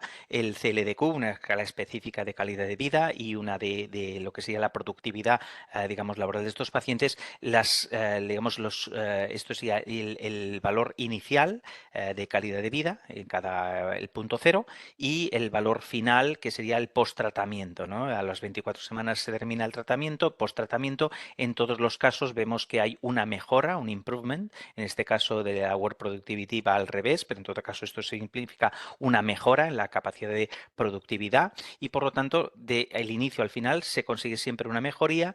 Y desde luego lo que podéis ver es que hay distintas vías, ¿no? Estas vías más verdes implica aquellos tratamientos, en este caso con antivirales directos, que suponen no utilizar ribavirina, y en el caso en que se utiliza ribavirina, como se puede ver, al menos durante el tratamiento, durante estas 24 semanas, en todos los casos se suele producir un empeoramiento de lo que sería la valoración de la calidad de vida. Por lo tanto, al margen de que el tratamiento consiga una mejora en la calidad de vida post-tratamiento, durante el tratamiento, todos aquellos tratamientos en los que se asociaba un fármaco como la ribavirina iba a producir una alteración en lo que sería la percepción de la calidad de estos pacientes. Lógicamente, todos sabemos que esto va ligado a los efectos secundarios causados por la ribavirina. Pero bueno, es interesante también ver que post-tratamiento en estas 4 escalas, digamos, tanto la SF36 como la FACIT, como la CLDQ o la de la actividad, la Work Productivity Activity Index, lo que se produce es una mejora, digamos, en cuanto a las características de estos pacientes desde la base hasta finalizar el tratamiento. Por lo tanto, hay una percepción generalizada de que estos pacientes, digamos, no solamente por lo que sería lo que se prevé, sino simplemente por lo que se refleja en las escalas, digamos, de valoración de calidad de vida genéricas, o como las de fatiga, como las específicas, como las de productividad, de actividad del paciente, en principio están indicando que se produce una mejora gracias al tratamiento. Es obvio que hemos pasado de tratamientos mucho más, digamos, complejos en cuanto a manejo, en cuanto a administración, con un montón de efectos secundarios, a tratamientos que hoy en día pueden ser mucho más sencillos de tomar, de duración muy corta, y que en principio pues están o prácticamente no tienen interacciones y muy pocos efectos secundarios, ¿no? En comparación a de donde veníamos, ¿no? Y yo creo que este turnover que se ha producido en un tiempo pues récord, ¿no? En cuanto a que cada año o cada 2 años teníamos casi una novedad terapéutica. Yo creo que todos hemos pasado por y incluso muchos hemos olvidado los nombres de estos medicamentos, ¿no? El Simeprevir, la combinación del Exviera con el Viekirax, ¿no? El Dasabuvir junto con el Onvitasvir, Paritaprisvir, Ritonavir. Pero bueno, poco a poco yo creo que hemos ido mejorando en cuanto a lo que serían la percepción por parte del paciente, en cuanto a que esto ha supuesto una mejora en cuanto a comodidad y en cuanto a calidad de vida. Evidentemente, esto ha ido acompañado de una efectividad mucho mayor, no solo un mejor control de los efectos secundarios y de los problemas asociados o el manejo que se tenía que recibir de forma multifactorial o multiasistencial, ¿no? Por parte de distintos profesionales, a cada vez simplificarlo más y conseguir grados de eficacia, digamos que en estos momentos pues son prácticamente insólitos, ¿no? De NNT igual a 1, es decir, prácticamente paciente tratado es paciente curado, y esto realmente se ha conseguido con los antivirales directos de nueva generación. Esto ha ido acompañado además de una reducción del coste del tratamiento. Inicialmente el coste de tratamiento, acordaros que era de 50 a 100.000 euros, después pasó a un valor más intermedio, digamos entre 30 a 38.000, hasta llegar en estos momentos a un valor de aproximadamente unos 7.000 euros por paciente, entonces, y por tratamiento. Yo creo que en estos momentos evidentemente se ha conseguido una alta tasa de eficacia, con lo que digo, pues con estos criterios de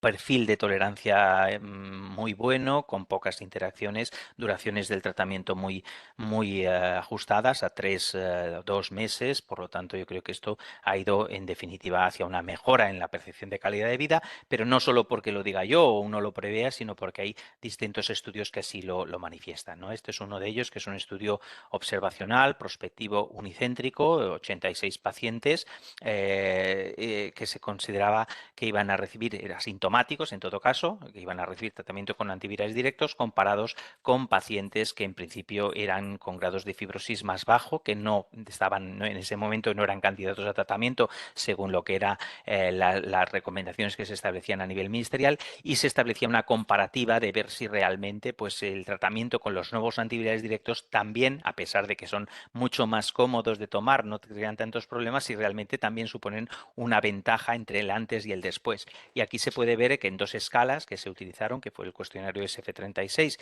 y el Eurocol, 5 dimensiones, 5 niveles, se puede ver que hay una mejora en todos los aspectos o todas las dimensiones de estos pacientes desde el inicio hasta finalizar el tratamiento, y esto también ocurría en el caso de el EQ5 de dimensiones 5 niveles, que también se produce una mejora, como veis, esto es al inicio, 72,4, hasta, digamos, el fin del tratamiento, 78, y en el seguimiento que se producía 3 meses a posteriori, hasta 82. Por lo tanto, son diferencias estadísticamente significativas en cuanto a lo que sea el estado de salud percibido por el paciente, incluso con los tratamientos antivirales directos, sin que hubiera evidentemente interferón ni ribavirina, que todos sabemos que producían una disminución en la calidad de vida de estos pacientes.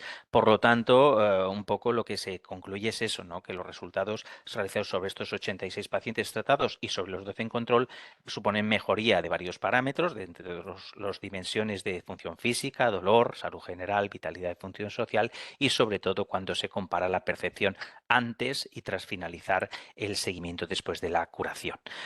Otro estudio, digamos, que es reciente, en todo caso publicado en el, si no recuerdo mal, 2022, está realizado en Virgen, en Valme, perdón, en Sevilla.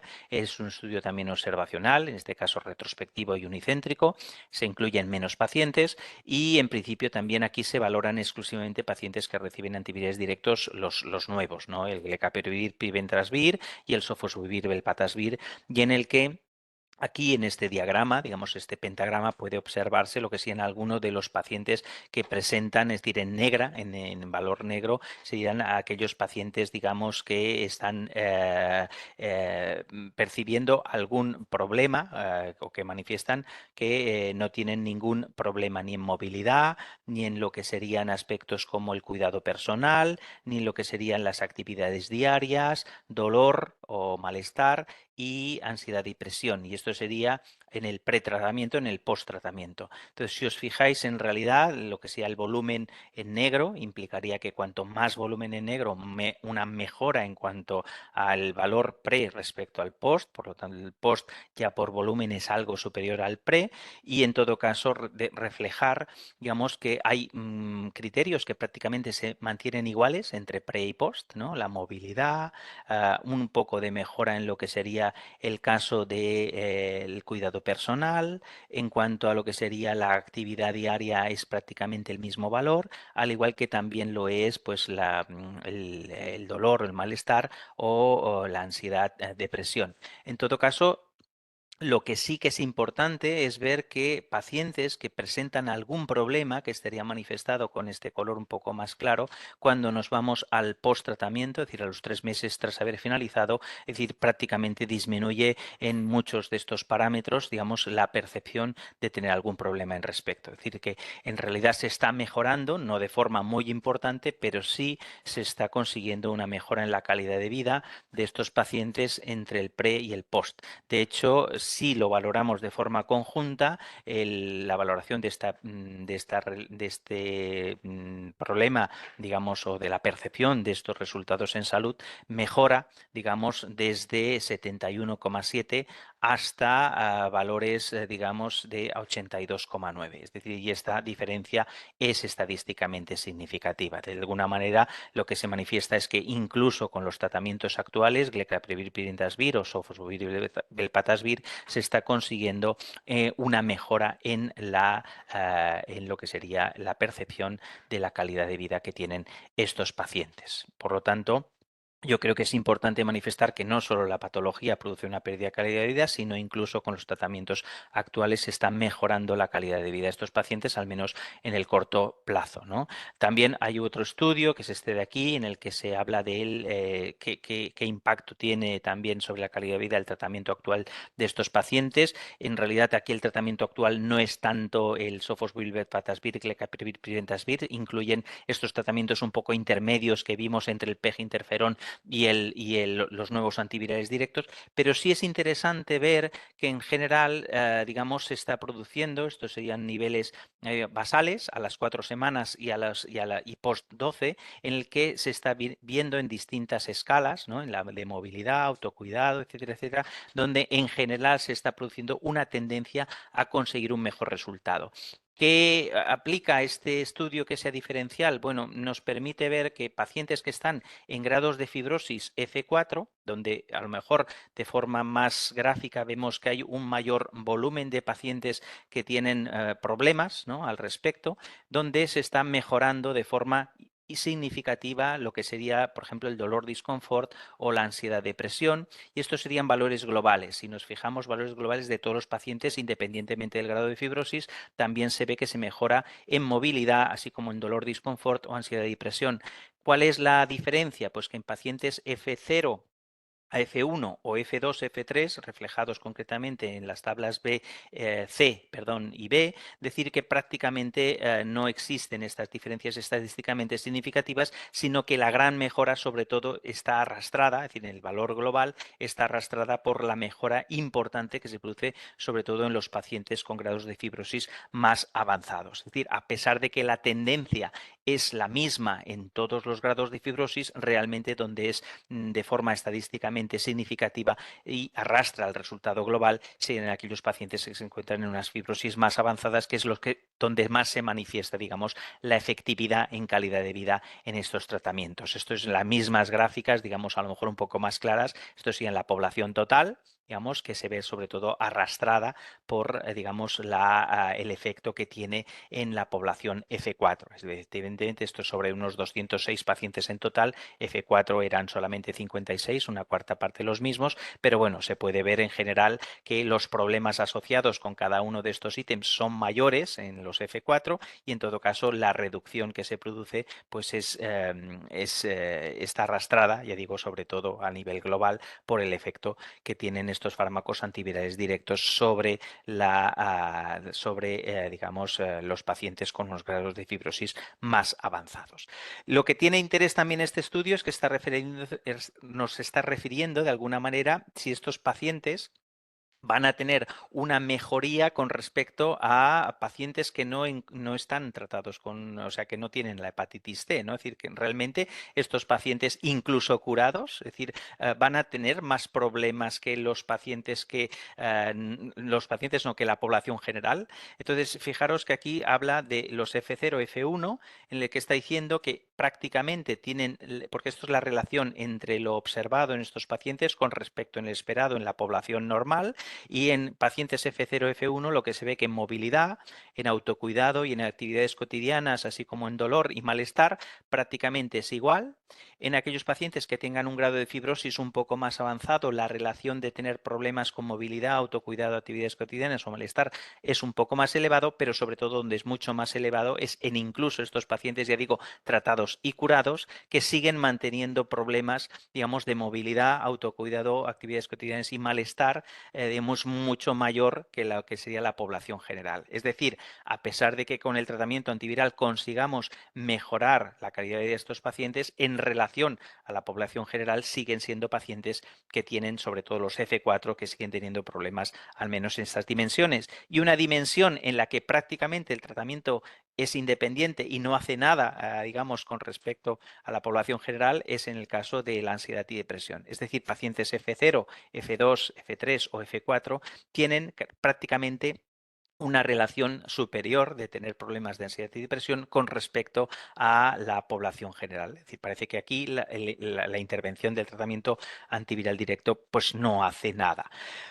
Otro punto de vista sería un poco a nivel largo-medio plazo. Yo creo que serían estos estudios de coste-eficacia incremental, decir un poco más a nivel macro, ¿no? Es decir, yo creo que en realidad se trataría de mirar cuántos QALYs hemos conseguido gracias al tratamiento. El QALY ya sabemos que es un parámetro bidimensional que tiene en cuenta no solo que consigamos que la muerte se retrase, o sea, es más bien darle vida a los años más que darle años a la vida, ¿no? Darle años a la vida sería ganar en tiempo de supervivencia y darle vida a los años sería ganar en calidad, ¿no? En estos años, esto es lo que sería un QALY. Y estos PROMs que he dicho, el SF36 o el Eurocol 5D, 5L, en realidad es un factor, ¿no? Que es de este parámetro bidimensional del ABAC, que es el que nos determina, ¿no? Esta vida que le damos a los años. Cuanto mayor es este factor de utilidad, mejor, digamos, mayor tenemos esta calidad de vida, ¿no? Y en definitiva, lo que sí sabemos es que los AVACs no suelen ser de una sola temporada, es decir, no están circunscritos a un tiempo pequeño, sino que los AVACs al final dependen de distintos digamos, segmentos, ¿no? Cuando uno recibe un tratamiento de hepatitis C, por ejemplo, que tenía interferón y ribavirina, era muy posible que en ese periodo de tiempo redujera su calidad de vida. Sin embargo, el hecho de después curarse y el mantener una calidad de vida alta permitía, digamos, pues ganar muchos AVACs a largo plazo. Es decir, si uno lo mide a corto plazo, perdemos en calidad de vida durante el tratamiento. Si lo miramos a largo plazo, podemos incluso incrementar de forma absoluta esta calidad de vida, que es un poco lo que buscan estos estudios, ¿no? Y estos estudios, simplemente para recordar, que decir que en definitiva es lo que nos va a condicionar el precio de los medicamentos, ¿no? Esto es el willingness to pay, que es algo así como la disponibilidad a pagar, y por qué estos tratamientos eran tan caros al principio, ¿no? Y era sobre todo porque ofrecen un valor, ¿no? El valor es dar una respuesta a una necesidad. Y fijaros, simplemente para establecer por qué costaban tanto, es decir, a veces uno tiene que referenciarse a por qué es lo que están evitando, ¿no? Y aquí hay distintos factores. Uno de ellos sería pues el analizar qué es lo que cuesta un trasplante, ¿no? Si estamos evitando trasplantes, pues estarías tú dispuesto a pagar por un tratamiento que te evita un trasplante. Esto sería, digamos, que estos precios a veces están publicitados, están publicados. En este caso concreto, el trasplante hepático no lo estaba en esta referencia de las Illes Baleares, de la Consejería de Salud, pero sí hay una referencia en un boletín oficial del Estado en el que, fijaros, un trasplante hepático cuesta el orden de 76.000 euros, ¿no? Si estamos haciendo tratamientos que están evitando que estos pacientes vayan a acabar en un trasplante hepático, pues de alguna manera podríamos justificar estos elevados costes en base a ese criterio. Y de hecho es un poco lo que se pagaba inicialmente, ¿no? Eran tratamientos que costaban mucho, del hecho de 50 o 100.000 euros, pero estaba justificado el coste en cuanto a que el valor que ofrecían era evitar que estos pacientes pues acabaran en un trasplante hepático y, como ya he dicho, el NTR igual a 1, es decir, por cada paciente tratado era paciente curado, con lo que evitábamos ese problema de descompensación hepática, de cirrosis y, por qué no, de trasplante hepático. En todo caso, los beneficios más a medio y largo plazo de la curación de la hepatitis C, ya no centrados solamente en el tratamiento a nivel individual, evidentemente ya lo he dicho, disminución de la morbimortalidad, incrementamos la supervivencia, mejoramos la calidad de vida en las manifestaciones extrahepáticas y eliminábamos, en cierta manera, el estigma de esta enfermedad. A nivel de sociedad, evitamos lo que sería pues la diseminación, ¿no?, de esta infección y de la enfermedad, reducir los costes asociados y se abre pues evidentemente la factibilidad de eliminar, ¿no?, la hepatitis C como una patología crónica. Realmente hay muchos estudios que demuestran que hay una reducción de los ingresos hospitalarios en pacientes, por ejemplo, con cirrosis. Este es un estudio realizado por Del Monte, en el que se establece un estudio retrospectivo, unicéntrico, digamos, para evaluar la tasa de ingresos hospitalarios en 2 cohortes, en pacientes cirróticos, tratados durante los años 2014 a 2017 con antivirales directos, y en 186 cirróticos no tratados en otra cohorte previa, ¿no? Había un seguimiento de aproximadamente 19 meses y un poco lo que se consolida es que la corte no tratada pues implica digamos, con respecto a la cohorte tratada, una disminución de lo que serían la tasa de ingresos hospitalarios muy significativa. El caso, y esto se mantenía pues en pacientes con grados de Child-Pugh A o B, pero no tanto en grados de Child-Pugh C. De aquellos casos de Child-Pugh más avanzado no detectábamos una disminución al menos significativa del número de los ingresos entre estas cohortes. Evidentemente ya estamos hablando de unas situaciones que no pueden excluirse de un seguimiento por parte del sistema público o el sistema sanitario una vez curados, porque evidentemente el riesgo que tienen igualmente, aunque se curen de la infección, de descompensación o de hepatocarcinomas sigue estando presente. Sin embargo, incluso en pacientes cirróticos A y B ya veis que la posibilidad de disminuir las tasas de ingresos eran menores. Lo mismo en el caso de hepatocarcinoma y trasplante hepático, así como de exitus, a pesar de que había una tendencia de disminución del número de casos por 100 personas año en cuanto a no tratar o tratar, esta tendencia no se consolidaba por, digamos, estadística. Sin embargo, pues no deja de ser también interesante esta evaluación de la tendencia, y esto también suponía un ahorro de costes, ¿no? El hecho de evitar pues que existan estos ingresos hospitalarios al final también se estimaba en cuanto a una disminución, sobre todo ya digo en los casos de Child-Pugh A y B, donde se demostraban diferencias estadísticas de lo que sería el coste por el ingreso. Decir que hay distintos estudios en el que se establecen modelos de Markov, tampoco no entraré en detalle, pero un poco los modelos que pretenden es simular lo que ocurre en la práctica, en lo que sea la clínica habitual, ¿no? Pacientes que entran en distintos grados de fibrosis, como pueden ir, pues evidentemente avanzando en su estadio fibrótico, o bien alcanzar respuesta virológica o no alcanzarla, y comparar, digamos, estos dos escenarios. Y bueno, lo que hacían en este estudio era comparar el modelo de resultados por cada 10.000 pacientes tratados de los casos que se producían en cuanto a no tratar comparado con sofosbuvir, con otras combinaciones, o con glecapivir, preventazvir, y lo que se veía es que es el número, digamos, de casos de lo que sería descompensaciones hepáticas, evidentemente es más bajo en el caso de los tratamientos con antivirales directos que con el hecho de no tratar. Esto se hablamos de 3.305 pacientes. Casos de hepatocarcinoma también se producen muchísimos menos. Lo que serían el trasplante hepático, muertes debidas a digamos, relacionados con afectación hepática, lo que serían años de vida, en el que prácticamente se consiguen los mismos, pero fijaros que estamos ganando respecto a no tratar 3 años de vida, y en cuanto a QALYs, que también estamos ganando respecto a el no tratar pues entre 4 y 5 QALYs. Por lo tanto, estos estudios nos permiten establecer relaciones de qué nos cuesta, digamos, en estos pacientes incrementar los QALYs y el coste que nos supone. Evidentemente, el coste de no tratar es muy alto, porque estos pacientes efectivamente van a acabar en trasplante hepático, van a acabar con hepatocarcinoma, descompensaciones hepáticas, y esto tiene un coste muy alto en comparación con lo que sean los tratamientos antivirales directos, que a pesar de que son caros, evitan complicaciones mucho mayores, que son mucho más costosas. Básicamente, indicar que hay un estudio que lo que hizo fue estudiar el impacto del Plan Estratégico para el Abordaje de la Hepatitis C en el Sistema Nacional de Salud,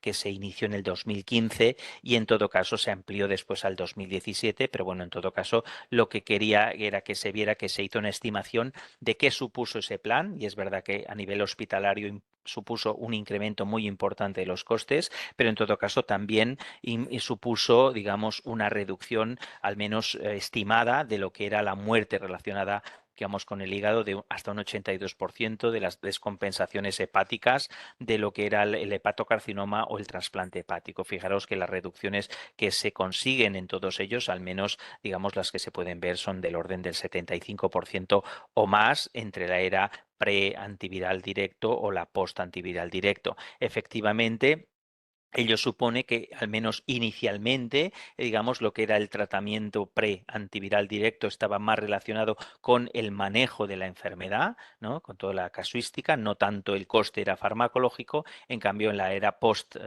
digamos, antiviral directo, sobre todo el coste está más focalizado en el tratamiento, y por eso lo percibimos más a nivel hospitalario, y desde luego había un incremento de unos 400 millones de euros con respecto a la era pre-antiviral antiviral directo. Pero es verdad que los QALYs que se consiguen, pues efectivamente son muy superiores en la era post-antiviral directo que los que se conseguían en la era pre-antiviral directo. Si correlacionamos estos dos factores, lo que vamos a encontrarnos es que efectivamente el precio de los medicamentos es lo que más afecta a la hora de conseguir un coste-eficacia incremental adecuado, y de hecho lo que sí se valoró en este estudio era que el plan nacional que se estableció en ese momento, a pesar de que supuso un coste muy importante focalizado en lo que eran los nuevos tratamientos antivirales directos, suponía una estrategia en el que por cada euro invertido se conseguía un retorno mucho más importante en salud. Es decir, si estamos pagando 400 millones de euros más, pero estamos consiguiendo